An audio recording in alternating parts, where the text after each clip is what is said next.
Good morning, ladies and gentlemen. Welcome to my new video.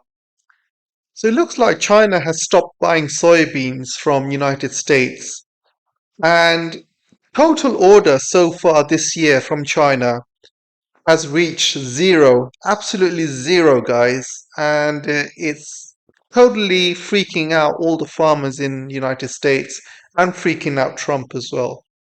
So before I continue this video, don't forget to like and share and try and watch the video to the end. It really helps the algorithm. So without further ado, let's carry on with the show. The farmers are absolutely being panicked because of the lack of China buying their soybeans. China was their biggest customer by far. We're talking about a market between 12 billion and 20 billion. Used to be around 25 billion before Trump's first term. And I don't know if you guys remember, in Trump's first term, he started a trade war with China. And because of that, China stopped buying US soybeans in the first term. And since then, it's been increasing. Obviously, Biden came in and China started buying more and more soybeans from United States. And in Trump's second term, Trump's added all these tariffs. Do you remember the time when Trump started a tariff of 145% or 150% and completely destroyed the trade between the two countries? It was not worth buying any American goods with 145% tariffs.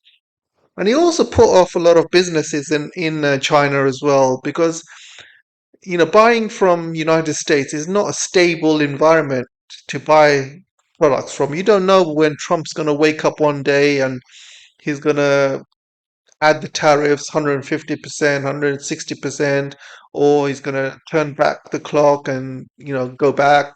You just don't know what Trump's going to do from one day to the next. The Chinese love working in a stable environment where they know where things are from one day to the next. They know how things are going to be from tomorrow to the next day. They want stability. They don't want, you know, complete chaos like Trump is doing right now. Even now, China and United States have not agreed on a trade deal, by the way. Trump keeps increasing his 3 months deadline. Every 3 months, he keeps increasing it. And China's not going to back down, and neither will Trump by the looks of it. So this thing will still go on, and and China has got other markets. They don't need the United States anymore. They got Brazil is providing them with all the soybeans they need. Plus, it's cheaper with Brazil, and also Brazil is a BRICS country, so they can trade amongst themselves with their own currency. They can trade with the Chinese yuan, or they can trade with the Brazilian currency as well. And also, they are buying soybeans from other countries like Argentina, South Africa, and also from Russia as well. Now, I want to also show you this article.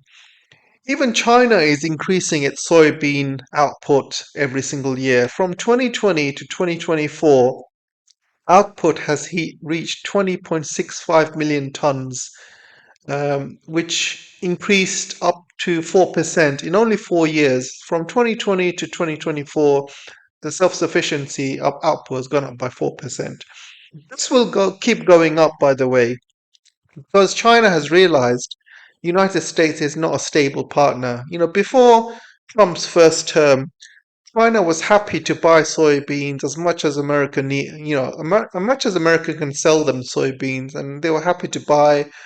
China wasn't really interested in having its own self-sufficiency output at the time. Then it was a big shock for China when Trump started announcing all these tariffs and sanctions on China. So since then, China had to be self-sufficient in everything, not only semiconductors, but also with food and energy and things like that. So it was Trump's first term that forced China to become like this, to become self-sufficient. You cannot rely on America on any goods at all whatsoever. So Trump should be totally at blame for this. So imagine 4% from going from 2020 to 2024. This will increase From 2024 to 2030, I believe it could go up to 10%.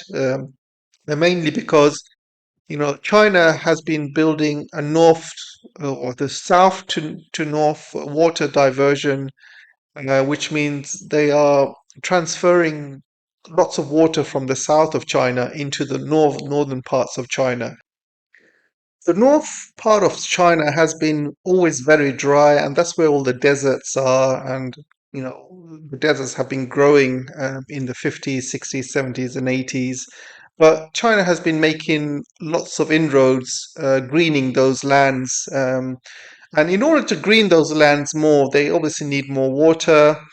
They need better farming conditions. They need more, obviously, more fertilizer. So China has been greening up lots of deserts in the north of China, and these deserts are turning into farmlands. And China's been doing this for decades now, and the fruits of their labor is only just starting to come into effect. And give it another 5, 10 years, and you will see a lot more greenery around the northern parts of China. So lots of deserts are going to start turning green, and this is going to be great news for China. They can be more self-sufficient in their farming, and they won't need to buy all sorts of goods from other countries and soybeans from United States and stuff like that. And they can be an export country when it comes to food. So imagine if the Tibetan dam that they are building right now, imagine they pump lots of water from that dam into Xinjiang, and then a lot more farmers and farm fields are opening up all in the west of China as well. China can easily become a food export country. They used to be a food import country because obviously of the high population, and lots of northern parts of China was uninhabitable for farmlands. So now things are changing. China is slowly changing. They're becoming more and more self-sufficient. A lot more deserts are turning green. A lot more water is going into, dry areas, and a lot more farmers are start opening up their farm fields and opening up their businesses in northern parts of China. And the northern parts of China is a huge area as well, huge amounts of land. So there's so much potential there, and yeah, things are looking good. So I don't think China will ever go back to American soybeans anymore. Those farmers will have to get a bailout from Trump. And I remember when they got a bailout from Trump in his first term. But the difference between his first term and now, first term, America had a lot more money, and unfortunately, right now, with the economic crisis, with the cost of inflation, and Trump is really struggling to make money in United States, especially with his tariffs and stuff. It's just an act of desperation. I don't think he's got the money to bail out the farmers this time. Let me know what you think. But if he does bail out the farmers, that means he's going to have to, bail them out with more debt. And that's just going to end up hurting the taxpayers even more and American people because they're going to have to pay for it with inflation or taxes. So I don't think people are going to be too happy with the way the things are going.